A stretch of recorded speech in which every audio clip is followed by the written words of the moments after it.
तर दुसरीकडे पंतप्रधान नरेंद्र मोदी आज महाराष्ट्र दौऱ्यावरती येतात आणि या दौऱ्यात मुंबईत आणि पालघरमधल्या कार्यक्रमाला ते उपस्थित राहतील।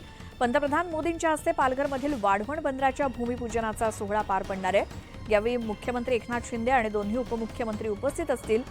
भूमिपूजन सोहळ्याच्या पार्श्वभूमीवर जिल्हा प्रशासन आणि JNPA कडून भव्य मंडप उभारण्यात आलाय। पालघरच्या सिडको मैदानाजवळ हा सभा मंडप उभारण्यात आला असून वाढवण बंदराच्या माध्यमातून लाखो लोकांना रोजगार मिळणार असल्याचा दावा केला जातोय।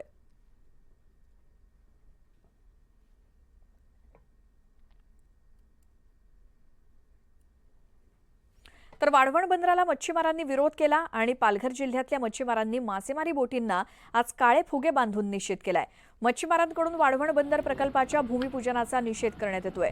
समुद्रात काळे फुगे बांधलेल्या बोटींची रॅली काढून भूमिपूजनाच्या कार्यक्रमाचा निषेध नोंदवला गेला।